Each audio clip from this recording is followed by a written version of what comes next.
नमस्ते बच्चों, स्वागत है आपका सरदार वल्लभ भाई Patel English medium school Yawal की ऑनलाइन क्लासेस में। मैं हूं आपकी हिंदी टीचर तृप्ति पंकज पवार और आज हम पढ़ेंगे हिंदी का अध्याय वारिस कौन, जिसकी लेखिका है विभा रानी। अध्याय को पढ़ने से पहले हम सबसे पहले विभा रानी जी का जीवन परिचय जान लेते हैं। परिचय: इनका जन्म 1959 को बिहार के मधुबनी में हुआ। परिचय में है बहुआयामी प्रतिभा की धनी विभा रानी हिंदी व मैथिली की राष्ट्रीय स्तर की लेखिका है। आपने कहानी, गीत, अनुवाद, लोक साहित्य एवं नाट्य लेखन में प्रखरता से अपनी कलम चलाई है। आप समकालीन फिल्म, महिला व बाल विषयों पर लोकगीत और लोक साहित्य के क्षेत्र में निरंतर काम कर रही है। तो इनके परिचय से समझ में आता है कि यह साहित्य में हर क्षेत्र में अपने कार्य को करती रही है। इन्होंने कहानी, गीत, लोक साहित्य, नाट्य, उसी के साथ फिल्म का लेखन भी किया है, जिसमें महिला व बाल विषयों पर लोकगीत और लोक साहित्य के क्षेत्र में कार्य हुए। अब उनकी प्रमुख कृतियों को हम पढ़ेंगे। चल खुसरो घर अपने, मिथिला की लोक कथाएँ, गोनू झा के किस्से, अगले जन्मों है बिटिया न कीजो, समृद्ध CAN, बिल टेलर की डायरी इत्यादि। तो इनकी ये सबसे प्रमुख कृतियाँ हैं जो कि बहुत ही लोक प्रचलित है।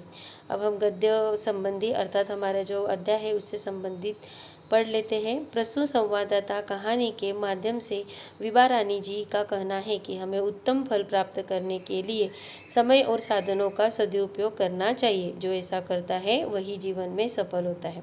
अर्थात इस अध्याय को में समय का महत्व और उसका सदुपयोग करके हम कैसे उत्तम फल या प्रगति प्राप्त कर सकते हैं, इसको बताया गया है। ठीक है, अब हम अध्याय का पठन करेंगे। पठन करते वक्त सबसे पहले: एक राजा था, उसके 4 बेटियां थी। राजा ने सोचा कि इन चारों में से जो सबसे बुद्धिमती होगी उसे ही अपना राजपाट सौंपेगा। इसका फैसला कैसे हो वह सोचने लगा।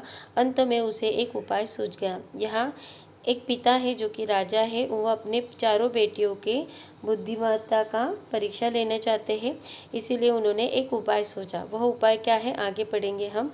उसने एक दिन चारों बेटियों को अपने पास बुलाया, सभी को गेहूं के 100 दाने दिए और कहा, इसे तुम अपने पास रखो। 5 साल बाद में जब इन्हें मांगूंगा तब तुम सब मुझे वापस कर देना। यहाँ पर राजा ने क्या किया, बेटियों को गेहूं के दाने दिए और कहा कि जब भी मैं इसे 5 साल बाद मांगूं तो तुम मुझे इसे वापस कर देना।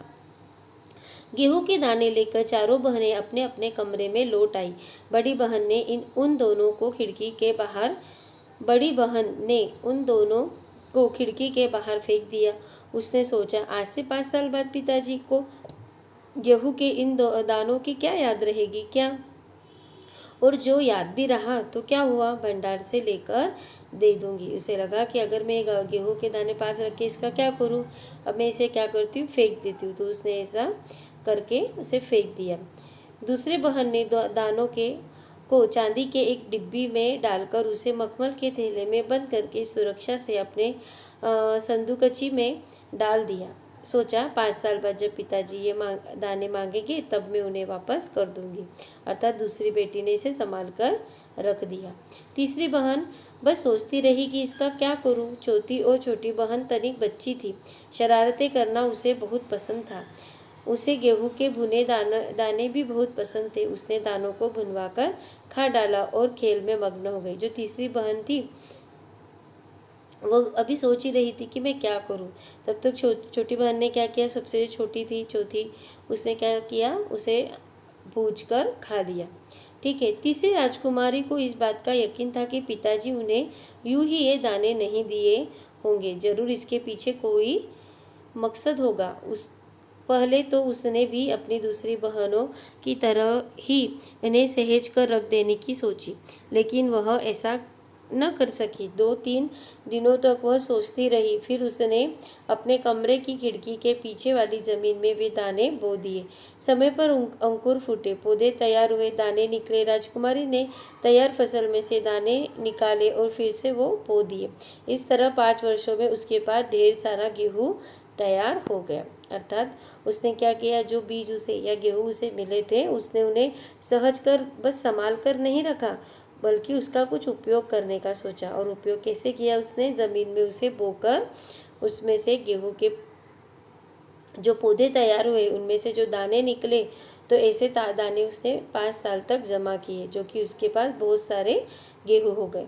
5 साल बाद राजा ने फिर चारों बहनों को बुलाया और कहा, आज से 5 साल पहले मैंने तुम चारों को गेहूँ के 100 दाने दिए थे और कहा था कि 5 साल बाद मुझे वापस करना। कहाँ है वह दाने अब पिताजी? 5 साल हो चुके थे, अब पिताजी ने वो गेहूँ के दाने चारों को से मांगे। बड़ी राजकुमारी भंडार जाकर गेहूं के दाने ले आई और राजा को दे दिए। राजा ने पूछा, क्या ये वही दाने हैं जो मैंने तुम्हें दिए थे? पहले तो राजकुमारी ने हाँ कह दिया, मगर राजा ने फिर कड़क कर पूछा, तब उसने सच्ची बात बता दी। राजा ने दूसरी राजकुमारी से पूछा, तुम्हारे दाने कहाँ हैं?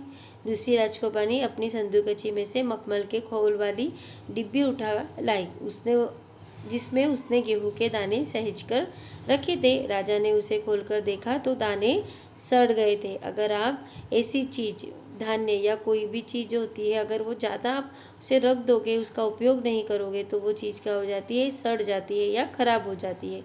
उसी प्रकार राजकुमारी ने रखे हुए गेहूं के दाने भी क्या हुए, सड़ गए, खराब हो गए।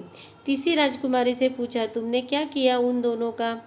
तीसरी ने कहा, मैं इसका उत्तर आपको अभी नहीं दूंगी, क्योंकि जवाब पाने के लिए आपको यहाँ से दूर जाना पड़ेगा और मैं वहाँ आपको कल ले चलूँगी।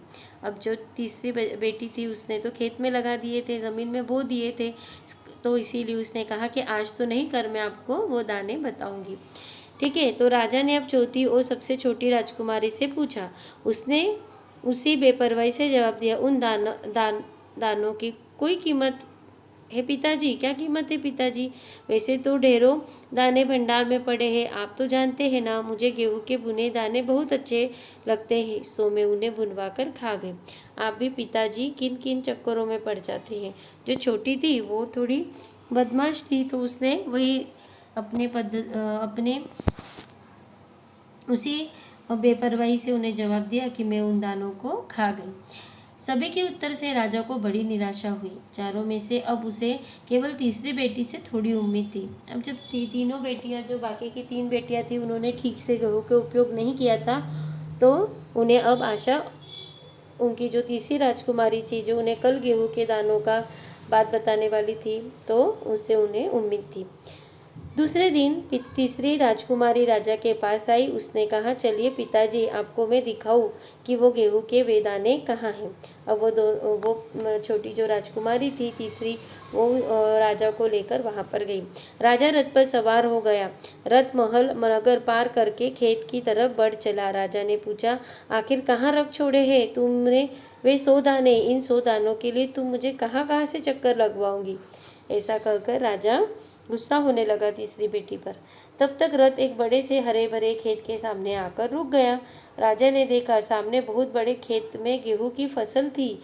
उसकी बालियां हवा में झूम रही थी, जैसे राजा को कोई खुशी भरा गीत सुना रही हो। राजा ने हैरानी से राजकुमारी की ओर देखा। राजकुमारी ने कहा, पिताजी, ये है वे 100 दाने जो आज लाखों लाख दानों के रूप में आपके सामने है। मैंने उन 100 दानों को बोकर इतनी अधिक फसल तैयार की है। राजा ने उसे गले लगा लिया और कहा, अब मैं निश्चित हो गया, तुम ही मेरे राज्य की सच्ची उत्तराधिकारी हो। तो इस अध्याय से हमें पता चलता है कि किसी भी चीज़ को किस तरह से इस्तेमाल करना चाहिए, उसे बुद्धिमानता के साथ तैयार करना चाहिए। ठीक है, और समय का उपयोग करके सही समय पर उसका उपयोग करना चाहिए। ठीक है, तो ये आपका अध्याय समाप्त होता है। आपको इसके शब्दार्थ आपके नोटबुक में लिखने हैं और आपके अध्याय का पठन करना है। धन्यवाद।